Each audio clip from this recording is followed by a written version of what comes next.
now I want to talk to you about how we're not going to be the person on January 15th, March 1st, June 1st that feels like, oh my gosh, I'm such a loser. I set this goal again and I haven't accomplished it. Let's get into it. This is Barely Keeping It Together. All right, guys, it is the beginning of 2021 / the end of 2020, just depending on when you are watching this video. And we have talked all about our vision board.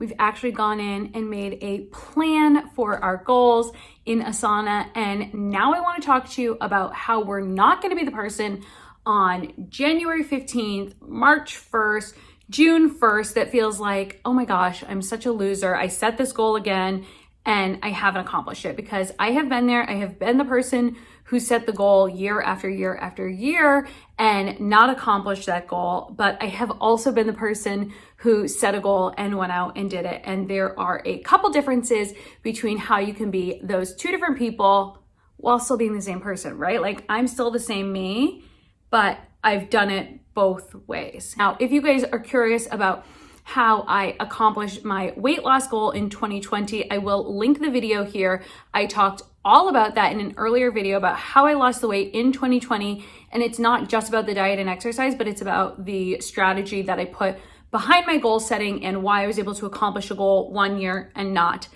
another year. How we are going to accomplish all of our goals this year, or should I say whatever goals it is that you want to accomplish, I have basically broken it down into 3 parts. So the first part is while you are creating / setting your goals, what you're going to do to set yourself up for success. The second part is while you're creating the plan for your goals, what you're going to do to set yourself up for success.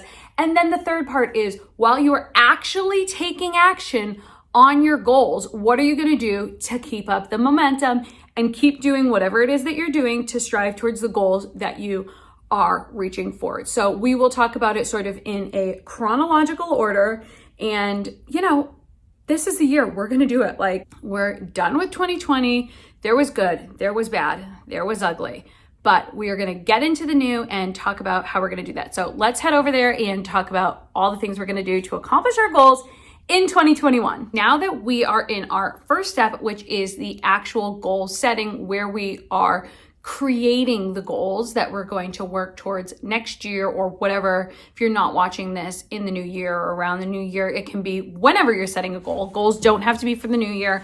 It's just a popular topic to talk about in terms of New Year's resolutions, but you can absolutely set goals at any time, and I do that as well. But when you are sitting down and creating your goals, thinking of your goals, ideating your goals, there are 4 things that I want you to do that are going to make you significantly more likely to actually achieve your goals. So the first thing that you're going to do while you are creating your goals is write them down.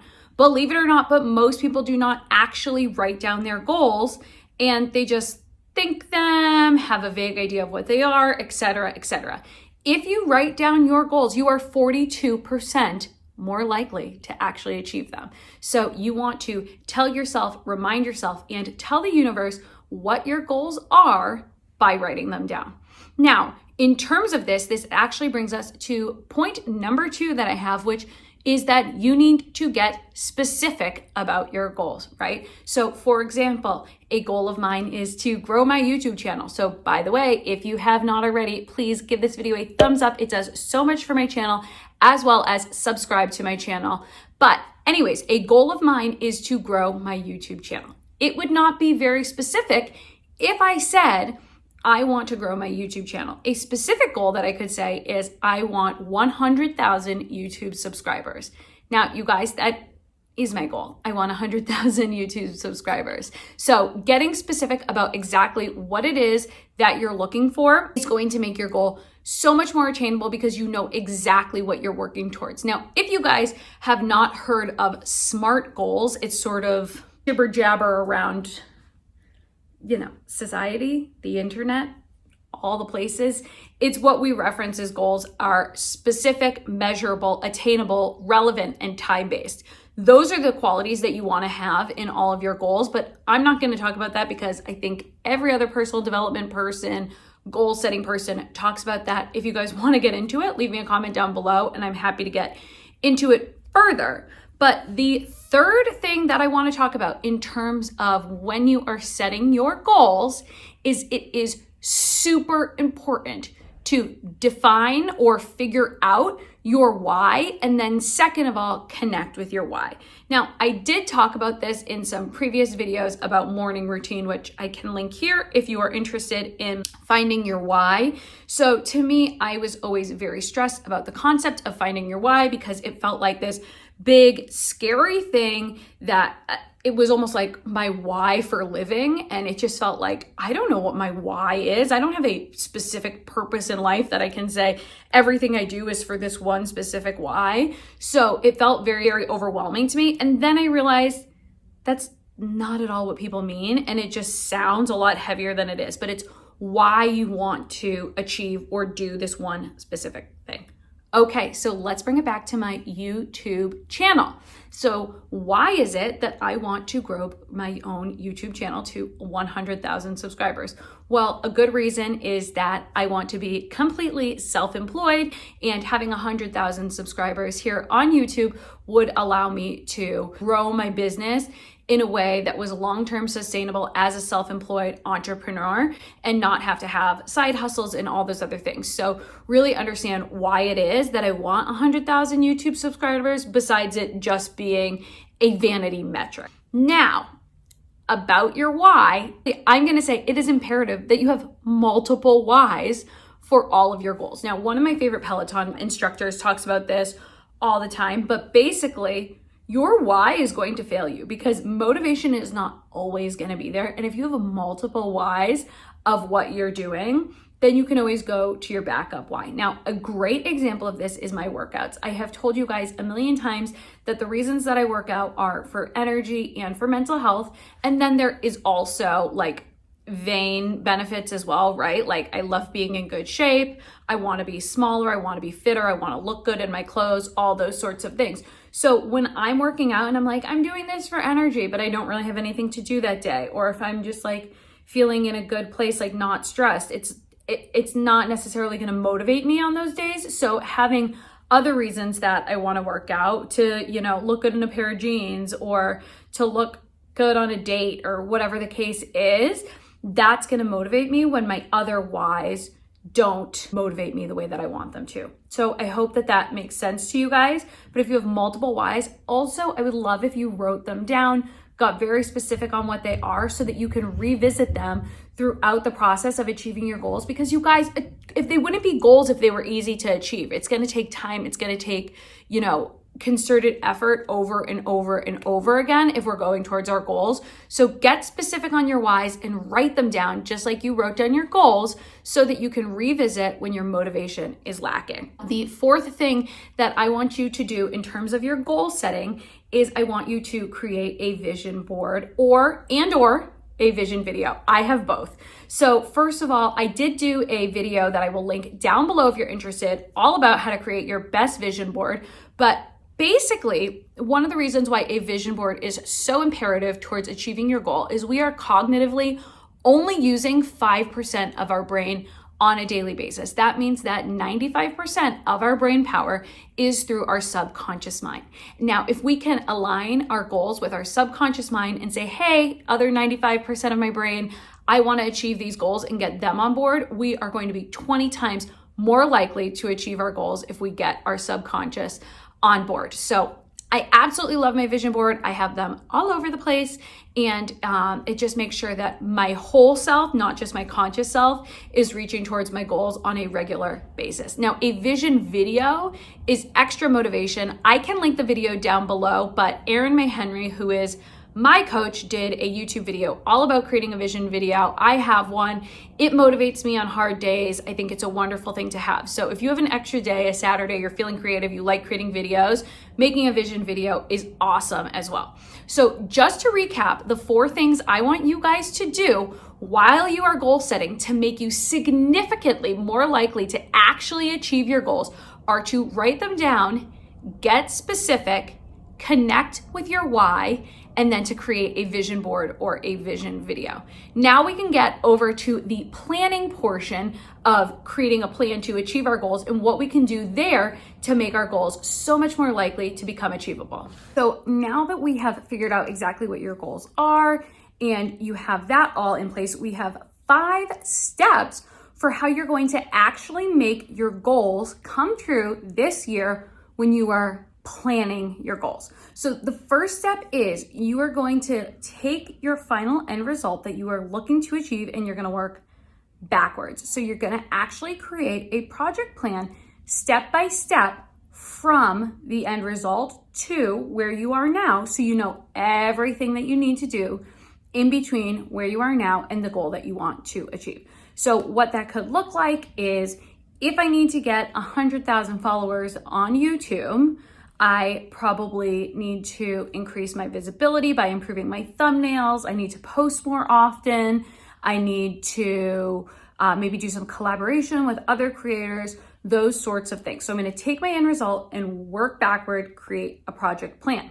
Step number 2 within that, that's not a 2, this is a 2. Step number 2 within that is actually creating milestones on a weekly basis, so that you know if your goal is going to take a year, 2 years, etc. If you're hitting your milestones on a weekly basis, so they're more digestible chunks that you know that you are working towards where you want to be in your goal. So whether that is, I need to film 3 videos this week and hopefully I get to X amount of subscribers, those would be things that could move me towards my goal, and I would break that down into weekly milestones. Step number 3, and this could be kind of painful because most people do not do it, is having an accountability buddy in terms of achieving your goals. So if you have an accountability buddy, you're actually 65% more likely to achieve your goals. Do you guys hear that? 65%.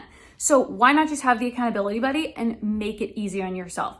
Maybe every Sunday you guys text and say, here are the 3 things I'm going to accomplish this week, or here's a milestone that's on my list this week.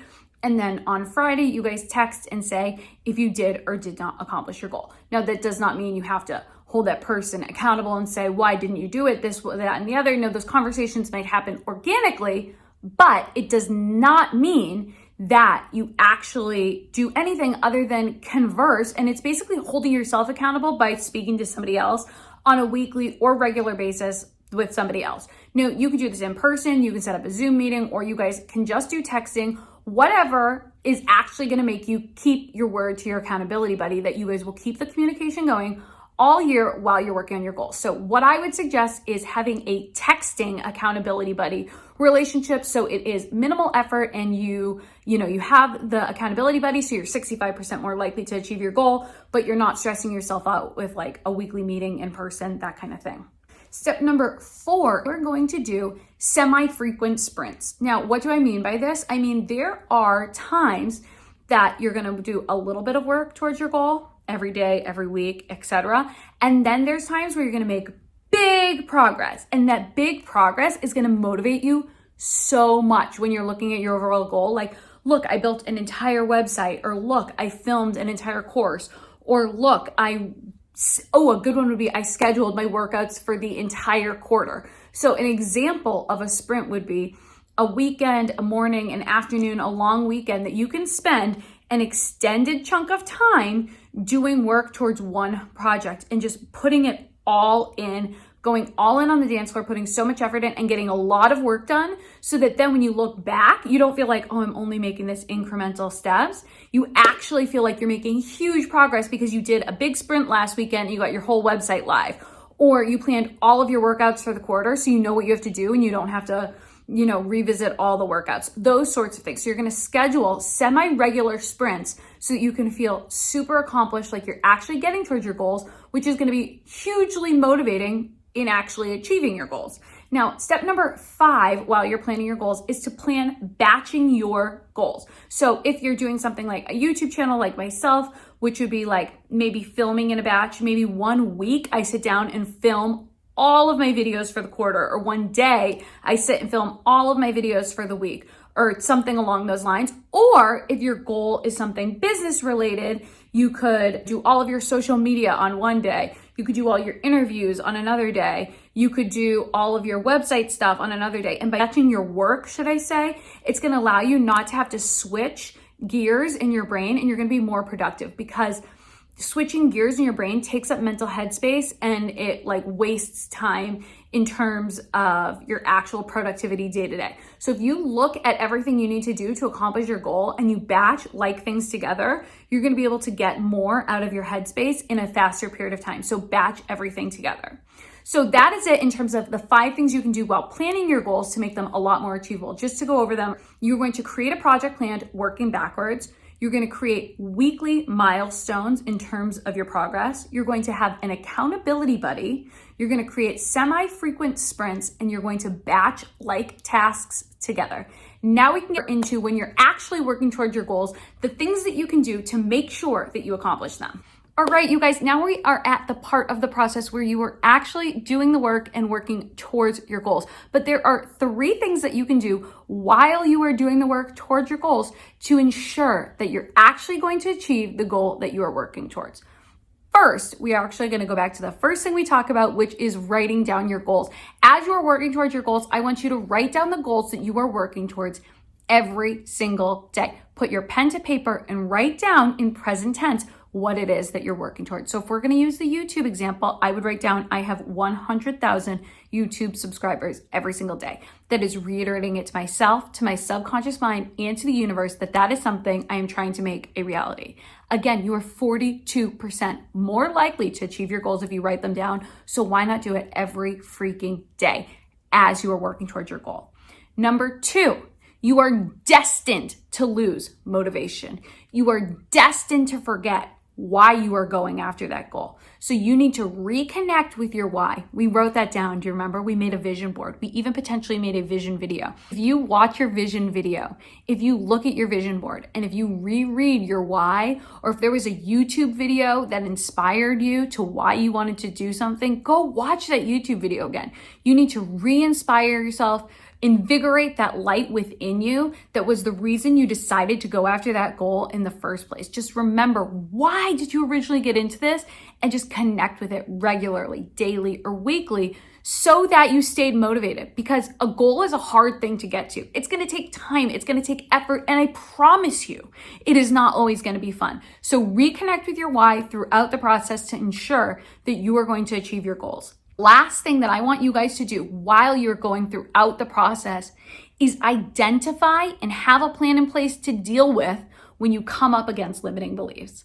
So the funny thing is, as soon as we start to feel resistance, there's a reason you don't want to do something. It's generally a limiting belief. So if you have a plan in place for your limiting beliefs, you can deal with them throughout the process. So for example, 2 of the things I like to do for dealing with limiting beliefs are journaling. And then the second thing I like to do is prove to myself that it is not the case. I will give you guys an example. I recently came up with a limiting belief that I did not believe women had a lot of success on their own and were happy and were able to financially do things without a partner. So what I did is I wrote down every single woman that I knew of or knew personally who achieved great success in their career without their partner. So it is entrepreneurs who did it before they met their spouse, or somebody who did something completely on their own. And that allowed me to prove to myself that I'm able to do something completely on my own because these other people did. So honestly, it might sound silly that that was my limiting belief, but whenever you find a limiting belief, when you actually figure out what the limiting belief is, it feels silly because factually we probably know it's not true, but we need to work through the thoughts and the feelings that are coming up. So whether it is mirror work, whether it is talking to a therapist, whether it is journaling, whether it's meditation, whether it's proving to yourself the way that I like to do, have a plan in place, because you are destined to come across limiting beliefs as you are stretching yourself beyond your comfort zone and going towards a goal that you've never gone before. Now, the reason why this is a goal is you've never been there before, and you are so surely going to come across uncomfortable feelings, fears, resistance, things that are just going to make you uncomfortable. So work through them and do not give up just because you come across limiting beliefs. So just to recap, the 3 things I want you guys to do while you're working towards your goals to ensure that you're able to achieve them is write down your goals every single day. reconnect with your why behind your goals, and then have a plan in place and execute it when you come across limiting beliefs throughout the process. The last thing that I want to mention is I want you guys to have a plan of a reward for yourself, whether it is big or it is small, at the end of actually achieving your goal. If you guys know that when you achieve your goal, you're not just gonna move on to the next goal, you wanna stop, have a champagne night, buy yourself a new pair of jeans, I don't know, go for a vacation, depending on what it is, have a goal and a reward in place for yourself when you achieve the goal that it is that you're working towards, because you're gonna look forward to that goal. Okay, you guys, that is all I have for you today to work towards achieving your goals in this new year. I know you guys can do it. I know that I can do it. I'm going to keep you abreast of all of my progress towards my goals in 2021. I would love to hear from you guys. What are the goals that you're working towards? And are you going to use these systems I told you about today? Leave me a comment down below. Also, subscribe if you guys enjoyed this video and give this video a thumbs up. I will chat with you guys later. I love you. Bye-bye.